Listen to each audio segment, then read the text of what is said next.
별과 끝한 자를 바다에라는 제목으로 하나님 말씀 전하겠습니다. 최신형 내비게이션이 출시가 됐다고 합니다. 이 내비게이션 별명이 크리스찬 내비게이션인데요. 다른 기능은 일반 내비와 똑같은데 단지 한 가지 기능이 더 추가됐다고 해요.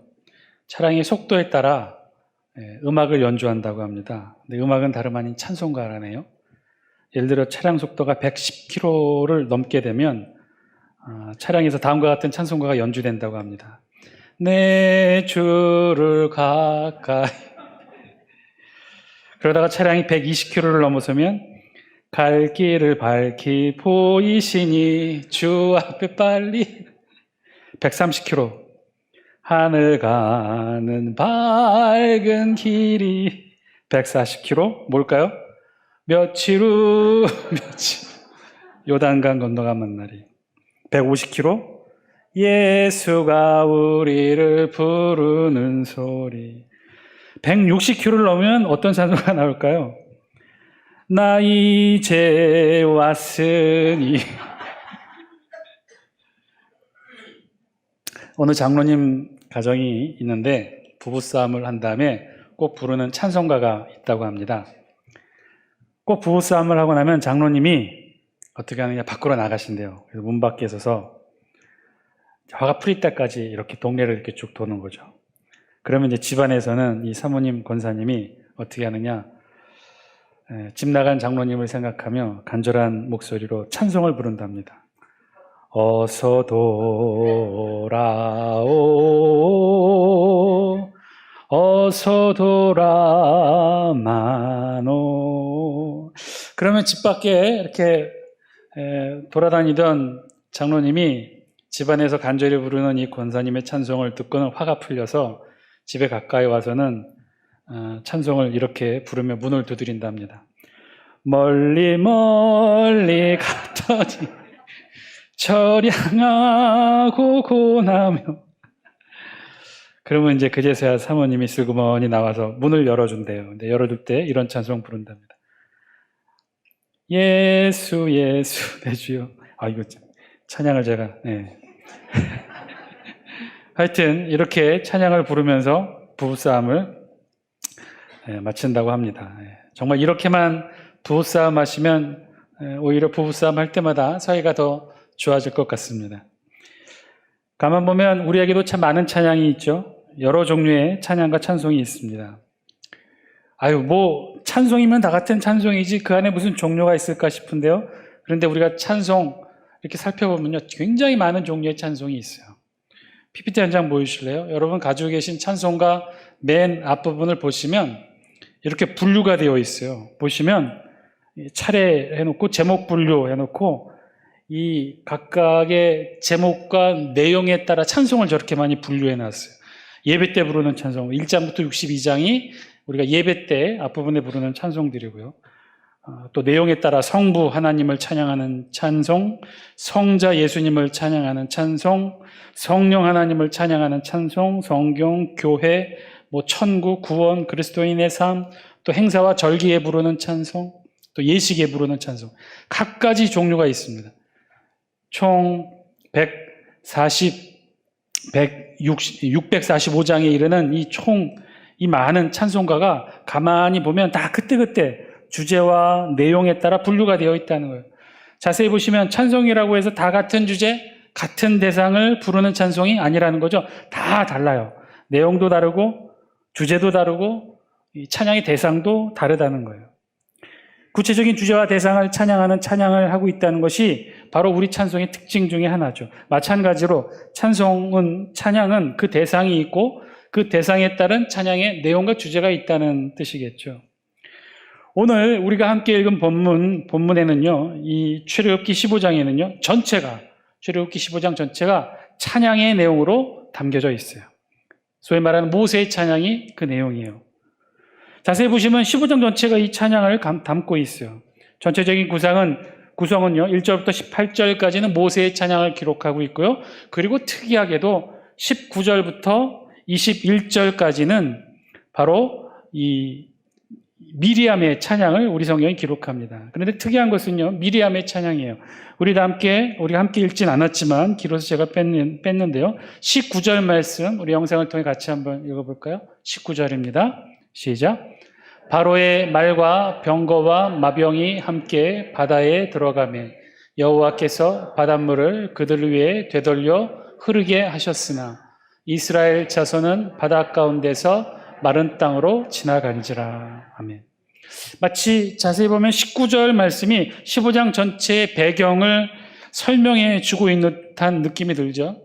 1절부터 바로 모세의 찬양이 바로 시작되는데 이 19절에 와서야 이 15장 전체 찬양이 어떤 배경과 어떤 내용과 소재를 담고 있는지를 19절 한 절이 아주 천천히 설명을 하고 있어요. 배경은, 그래서 15장 전체 찬양의 배경은요, 홍해 사건이라는 거예요. 말씀처럼 하나님께서 바로의 말과 병거와 마병을 바다에 갇히게 하셨다는 거죠. 여호와께서 바닷물을 그들 위에 되돌려 흐르게 하셨으나 이스라엘 자손은 바다 가운데에서 마른 땅으로 지나간지라. 하나님께서 그렇게 하셨다는 거예요. 홍해 사건을 통해 애굽의 말과 병거와 마병을 물에 잠기게 하셨다는 거죠. 그리고는 20절, 우리 20절 말씀 같이 한번 읽습니다. 시작. 아론의 누이 선지자 미리암이 손에 소굴을 잡음에 모든 여인도 그를 따라 나오며 소굴을 잡고 춤추니. 아멘. 아론의 누이 미리암이 이제 손에 소굴을 잡고 찬양을 시작한다는 내용이죠. 그럼 미리암을 따라 미리암만 찬양하는 것이 아니라 모든 이스라엘의 여인들도 일제히 같이 함께 찬양을 했다는 거예요. 어떤 찬양을 했느냐? 21절 말씀 함께 읽습니다. 시작. 미리암이 그들에게 화답하여 이르되 너희는 여호와를 찬송하라.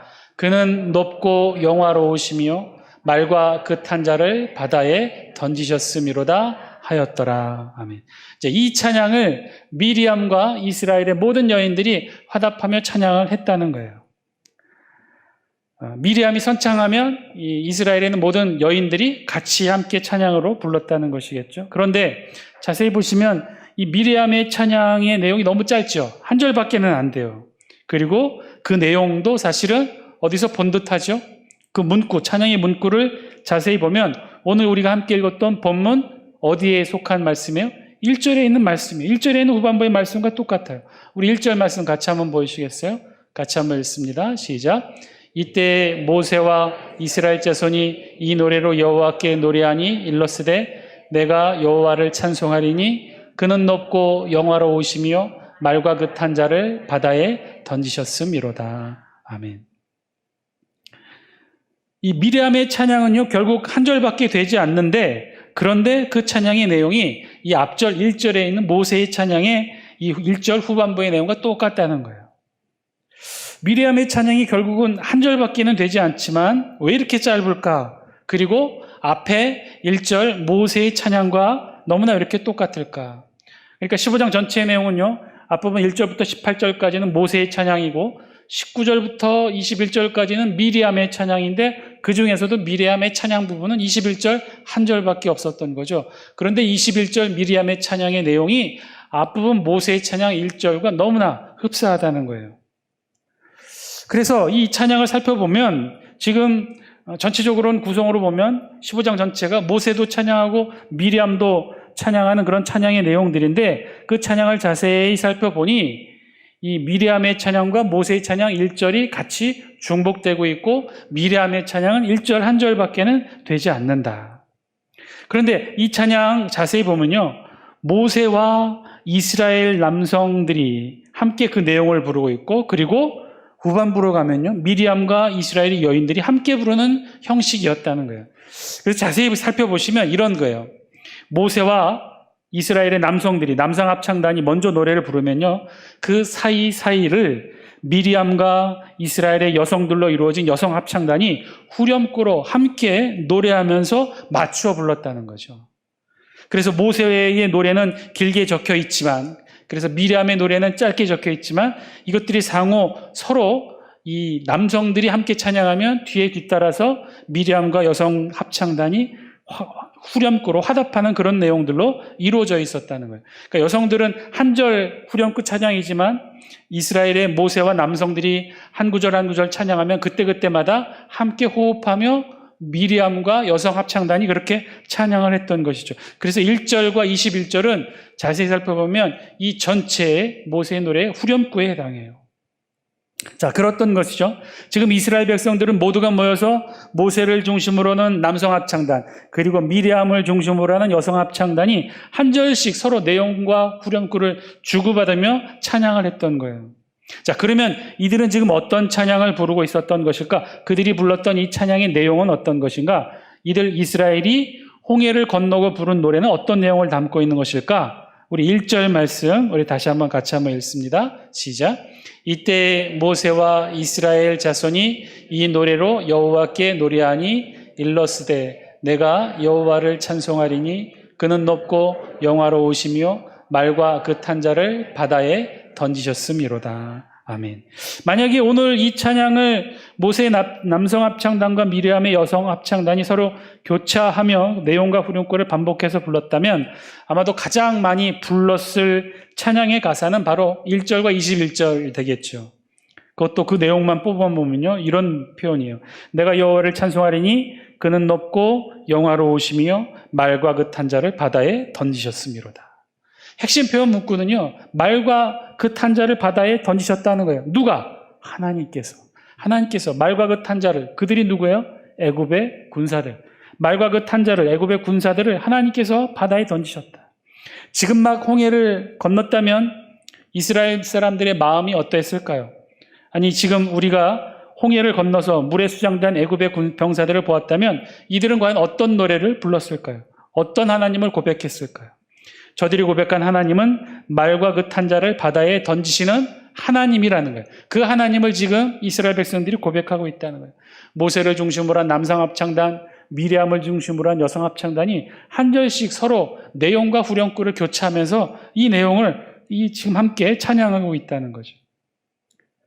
말과 그 탄자를 바다에 던지시는 하나님. 우리 2절 그런 하나님을 이렇게 고백하죠. 2절 함께 읽겠습니다. 시작. 여호와는 나의 힘이요 노래시며 나의 구원이시로다. 그는 나의 하나님이시니 내가 그를 찬송할 것이요 내 아버지의 하나님이시니 내가 그를 높이리로다. 아멘. 여호와는 나의 힘이요 노래시며 나의 구원이시로다. 이후 모든 가사는요, 18절까지 하나같이 등장하는 표현들은요, 딱 두 가지 사실들을 말해주고 있어요. 첫 번째는 바로 하나님이 그렇게 하셨다는 것이고, 두 번째는 바로 하나님이 어떻게 하셨느냐?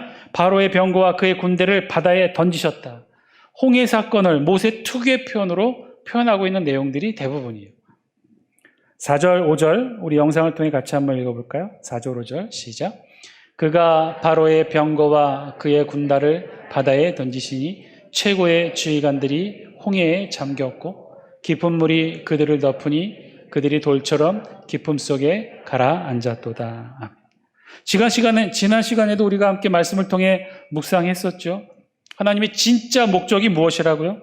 홍해의 도하 사건, 출애굽한 백성들을 홍해를 건너게 하셨던 진짜 목적이 무엇에 있다고 그랬어요? 단순히 이스라엘 백성들을 홍해를 건너게 하는 것에만 있지 않았다고 그랬죠. 만약에 하나님의 목적이 이스라엘의 안전한 홍해 도하였다면 애굽의 군대를 맡고 있는 이 구름기둥, 불기둥을 아마도 움직이지 않으셨을지도 몰라요. 우리 지난 시간 내용을 잠깐 돌이켜보면 어떻게 됐다고 그랬죠? 이 비하이롯에 이스라엘 백성들이 다다랐어요. 그곳은 삼면이 바다로 둘러싸였다고 그랬어요. 앞에도 홍해 바다가 있었고 좌와 우에도 바다로 둘러싸인 곳이었다고 그랬어요. 그곳 코너에 몰려진 이스라엘 백성들, 오직 길은 자신들이 들어온 뒤에 있는 길뿐이었는데 그 길은 지금 애굽의 군사들이 다 쫓아오고 있었다고 그랬어요. 그래서 그 이스라엘과 애굽의 두 진영 사이를 무엇이 가로막고 있었느냐면 하나님의 구름기둥, 불기둥이 가로막고 있었다고 그랬죠. 가로막고 있어서 하나님이 밤새도록 동풍을 불게 하셔서 그 동풍이 홍해 바다를 가르고 동시에 이 바닥을, 질퍽한 바닥을 다 말리게, 마른 땅으로 만드셨다고 그랬어요. 그때까지 구름기둥, 불기둥이 애굽의 군사들을 막고 있었다고 그랬죠. 자, 이제 땅이 말라서 이스라엘 백성들이 그 홍해 바다를 건너갑니다. 건너가면 그냥 홍해 바다를 이스라엘 백성들이 다 건너가기까지 이 구름기둥, 불기둥이 애굽의 군사를 그냥 막고 가만히 있었으면 이스라엘 백성들 다 건너갔을 거예요. 안전하게 다 건너갔을 거예요.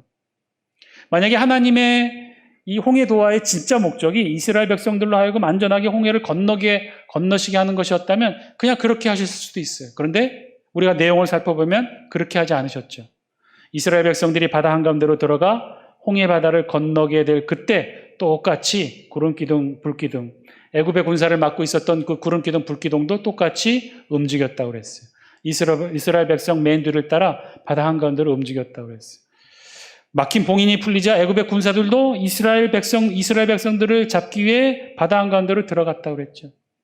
그래서 결국은 하나님께서 이스라엘 백성들은 안전하게 건너게 하시고 애굽의 군사들은 바다 한가운데 다 수장시키십니다.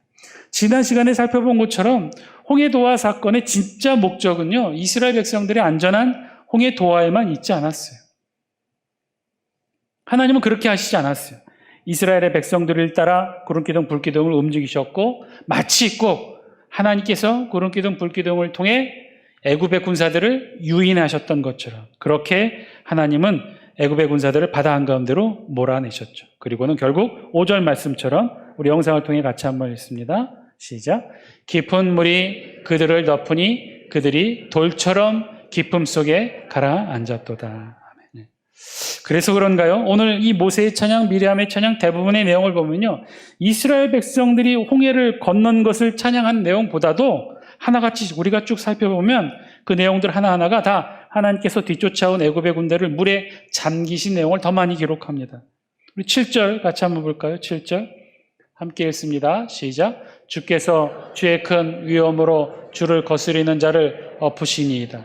주께서 진노를 발하시니 그 진노가 그들을 지푸라기같이 사르니이다. 아멘.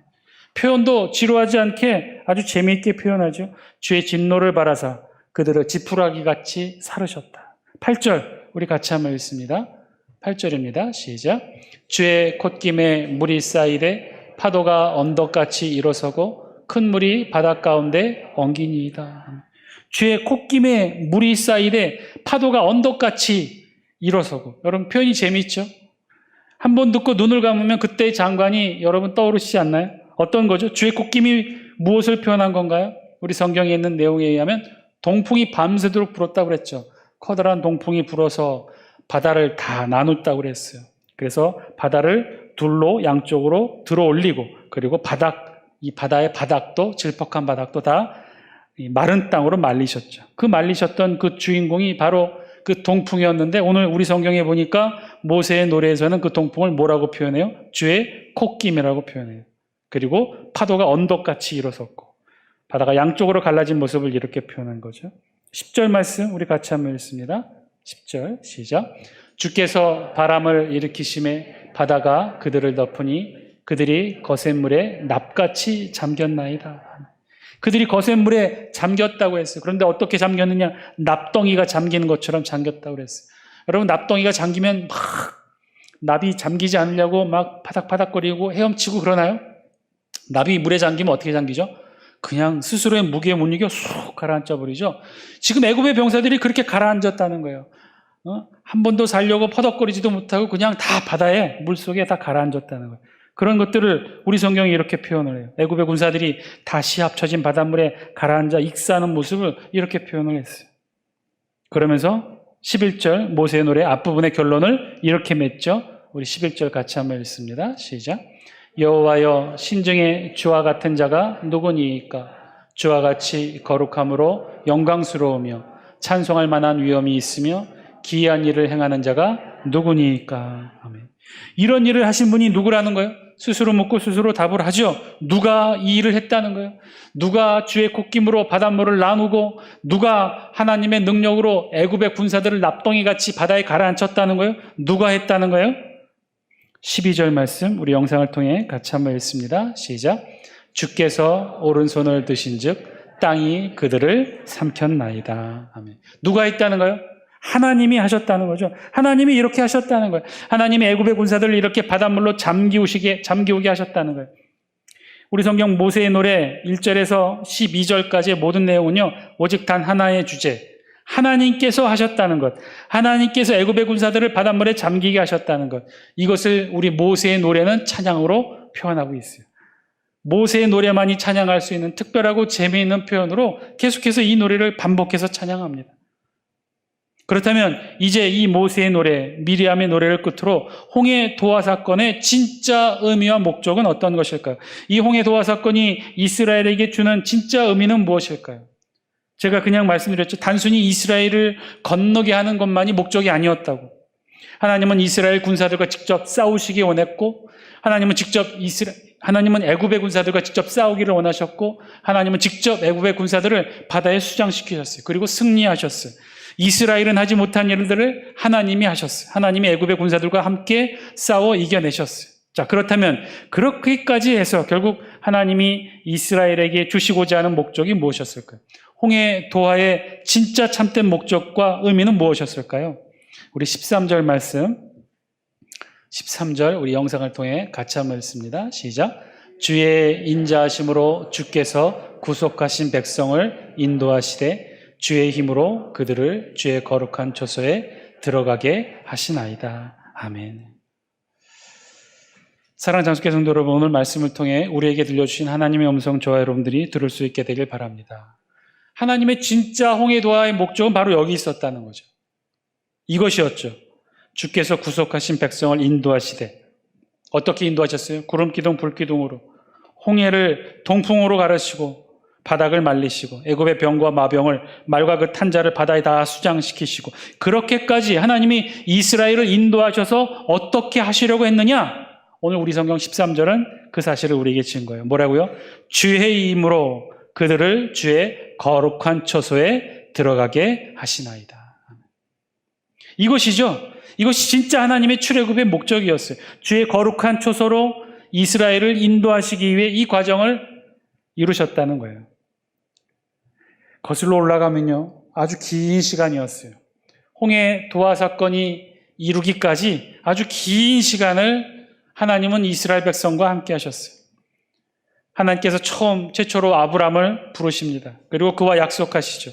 그리고 그의 아들 이삭과 야곱과 요셉을 거쳐서 모세를 통해 애굽의 10가지 재앙을 거쳐 출애굽을 하십니다. 그리고 이제 그 마지막 관문 홍해의 바다를 이렇게 동풍으로 가르고 애굽의 병과 마병, 말과 그 탄자를 다 바다에 납같이 가라앉히시고, 그리고 그 무수히 많았던 이스라엘 향한 하나님의 사역의 섭리의 손길의 그 최종 목적, 그것은 다름 아닌 이스라엘 백성들을 인도하는 거였어요. 이스라엘 백성들을 이끄시는 거였어요. 이스라엘 백성들을 안전하게 인도하는 거였어요. 그곳이 어디예요?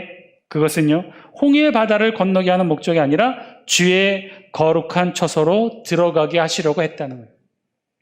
여기 하나님의 진짜 출애굽과 홍해 도하의 사건의 목적이 있었다는 거예요. 사랑하는 장수교 성도 여러분, 오늘 말씀을 통해 우리에게 주신 하나님의 분명한 음성, 저와 여러분들이 들을 수 있게 되길 바랍니다.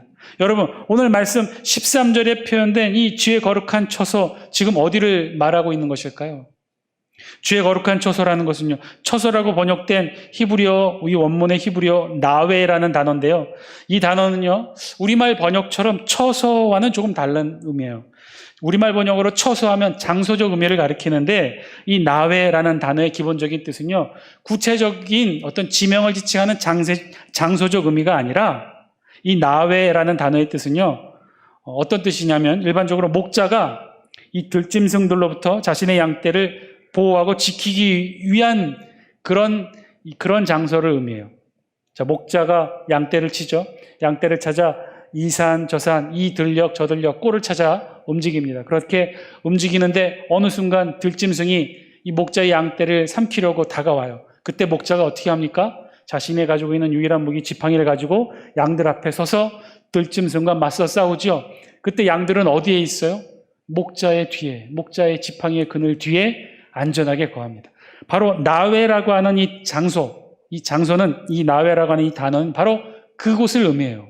목자가 지팡이를 들고 양떼를 지켜주는 곳. 그것은요, 어떤 지명, 고정된 장소를 의미하는 것이 아니죠. 그것은 어떤 곳이에요?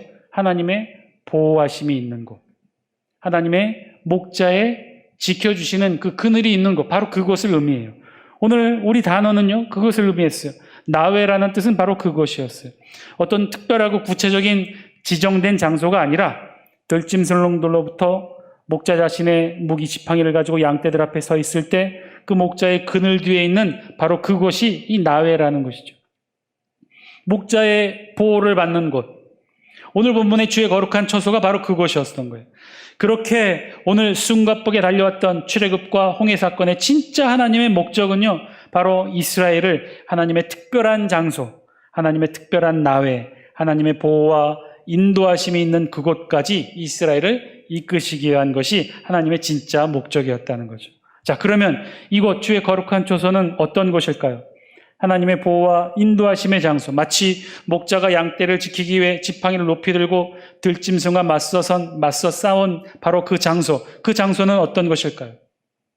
왜 하나님의 보호와 인도하심을 경험할 수 있는 장소는 이스라엘에게도 많지 않았을까요? 하나님을 의지하고 하나님의 도우심을 경험할 수 있는 장소, 이스라엘도 경험하고 느꼈겠죠. 오늘 홍해 직전까지도 이스라엘에게도 그런 장소가 있었을 거예요. 애굽의 노예로 있을 때 하나님은 10가지 재앙을 통해 애굽을 심판하실 때도 하나님은 특별히 애굽을 보호하셨죠. 이스라엘의 거주지 고센 땅에는 하나님의 재앙이 내리지 않도록 그렇게 지켜주시고 보호해 주신 그곳이 있었어요. 자, 그렇다면 그런 곳과 오늘 홍해를 건넌 이곳 거룩한 처소 나웨는 어떻게 다른 곳일까요? 달랐어요. 그런 곳과는 달랐어요. 홍해 이전에 하나님의 은혜를 경험했던 장소와 홍해 이후 하나님을 경험했던 그 장소가 달랐다는 거예요. 오늘 성경이 말씀하시는 장소 주의 거룩한 처소 나웨는요, 바로 홍해를 건넌 자리였어요. 이스라엘 백성들은요, 이제 홍해를 건넜다는 거예요. 그 말의 의미는 다시는 홍해를 되돌아 건널 수 없었음을 의미합니다. 한 번 건넌 그 홍해는 다시 되돌아 건널 수 없었다는 거죠. 자, 이스라엘은 이렇게 다시 돌아오지 못할 바다를 건너게 되었다는 거예요. 오늘 바로 이 홍해 사건이 이스라엘에게는 그런 사건이 되었다는 것이죠. 다시는 되돌아 건널 수 없는 바다를 건넌 이스라엘. 이제 홍해 이전의 이스라엘과 홍해를 건넌 이후의 이스라엘은요, 절대로 같을 수가 없었어요. 그것을 구분하여 나타나는 단어가 바로 오늘 이 단어 나웨, 주의 거룩한 처소였어요. 바로 그 주의 거룩한 처소에 이제 이스라엘 백성들은 도달을 한 거예요. 당도를 한 거예요. 홍해를 건너므로써. 만낙교회 김병삼 목사님의 교인들 중에 이야기 간증을 듣게 된 적이 있었습니다. 교인들 중에 한 분을 소개해 주셨는데요. 그 교회 집사님으로 열심히 봉사하시던 집사님이 계셨다는 거예요. 한 집사님에 관한 이야기였어요. 그런데 그분이 아주 큰 결심을 하고 깨달음을 얻고 나중에 얼마 후에 방글라데시 평신도 선교사로 모든 것 다 버리고 떠나게 되었다는 거죠. 그러면서 그 집사님에 대해서 이렇게 설명을 해주셨어요. 그 집사님은 40년 신앙생활을 해왔는데 그중에 18년 동안을 어떤 일을 하면서 교회를 섬겼냐면 성가대 지휘를 해왔다는 거예요. 조그만 교회. 늘 자신의 거룩함에 대해 그래서 자신이 있어왔고 자신의 헌신과 봉사에 대해 늘 자부심을 가지고 있었다는 거예요. 교회 생활도 열심히 하고 신앙생활도 열심히 하고 헌금 생활도 열심히 하고 특별히 교회를 성가대 지휘자로 18년간이나 봉사를 했으니 그 신앙 모든 이들이 인정해주는 그런 신앙이었죠. 그런데 한 가지 이분에게는 끊지 못한 것이 있었는데 뭐였냐면 술을 끊지 못했다는 거예요. 술 중독자는 아니고 폭음을 하는 것도 아니고 그저 그냥 저녁에만 집에서 저녁 밥상위에 밥 먹을 때마다 이 소주 반 병씩을 먹었다는 거죠. 이게 이제 습관이 되어 왔다는 것인데 그러던 어느 날 2011년 기도원에서 은혜를 체험하게 됩니다. 그리고는 자기가 지금까지 알던 하나님이 아니라 인격적으로 다가와 만나주신 하나님을 만나게 된 거죠. 그리고 변화를 경험하게 됩니다. 자신이 평상시에는 죄로 생각하지 않았던 많은 부분들도 죄라는 것을 깨닫게 되죠. 술집에 가지 않으면 괜찮다고, 취하지 않으면 괜찮다고 생각했던 그 술에도 자신이 조금씩 중독되어 있는 그 죄를 깨닫게 됐죠. 술을 조금씩 의지하고 있었다는 그런 죄를 깨닫게 되었다는 거예요. 성가대 지휘를 하면서도 어떤 생각을 가지고 있었냐면 찬송가를 꼭 굳이 1절 이상 불러야 될까? 똑같은 멜로디를 가사를 바꾸어서 4절까지 5절까지 불러야 되는 이유를 모르겠다라고 생각했었죠. 그리고 수십 년 예수님을 믿어오면서도 3분 이상 기도하는 것에 대해 의미를 부여하지 못했다는 거예요. 어떻게 기도를 3분 이상씩 할 수 있을까? 이런 생각을 했었다는 거예요. 그런데 그런 그가 2011년도 기도원에서 하나님을 새롭게 만나면서 변하게 되었다는 거예요. 하나님을 만나고 나니, 인격적으로 만나고 나니 더 이상 이전과 같이 살 수가 없었다는 거예요. 사업도 하고 모자람이 없이 살던 분이었는데, 그런데 모든 것 다 내려놓고 방글라데시에 가서 그들을 위해 남은 여생을 보내겠다라고 결심하고 떠납니다. 그 부인 권사님의 간증도 있었어요. 남편이 어느 날 2011년도 기도원에서 하나님을 만나고 난 이후 교회에서 예배를 드리는데 찬송을 부르다가 갑자기 남편이 막 울더라는 거예요. 예배를 마치고 집에 돌아와서 무슨 은혜를 받아서 그렇게 찬송을 부르면서 울었냐고 물어봤더니 다른 게 아니었어요. 찬송가 435장 나의 영원하신 기업, 세상 북이 아니람과 모든 명예 버리고, 이 찬송을 부르는데 갑자기 눈물이 난다는 거예요. 세상 북이 아니람과 모든 명예 버리고,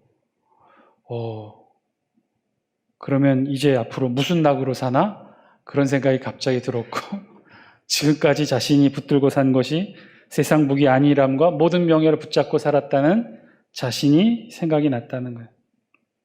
그동안 자신이 즐기던 모든 것이 다 하나님 앞에서는 무의미했고 모든 것 다 버려마땅한 것이었다는 것을 뒤늦게 깨닫게 되었다는 것이죠. 그래서 그런 자신이 너무 한심하기도 하고 앞으로는 무엇을 위해 살아야 되는가, 그런 생각에 울게 되었다는 거죠.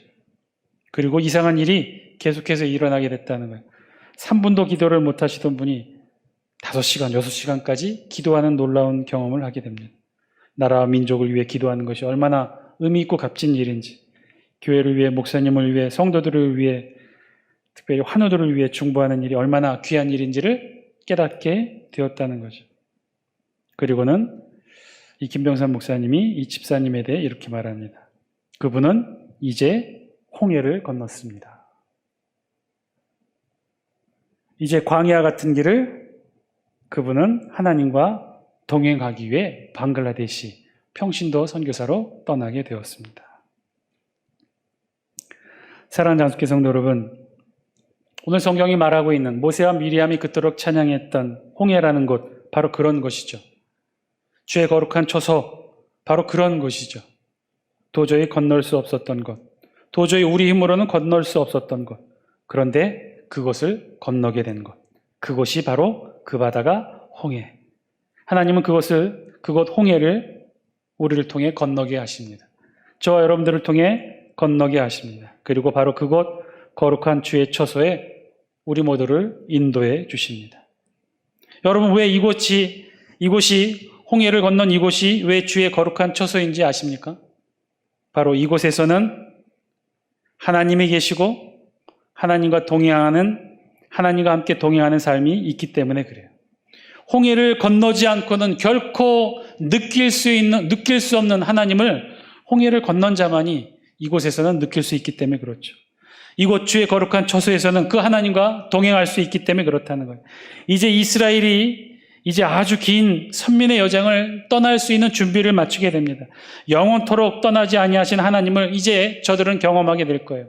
홍해를 건넌 이스라엘과 함께 하나님이 40년 광야 생활 동안 매일같이 저들과 함께 동행하십니다. 그리고 저들을 이끄시고 인도하시죠.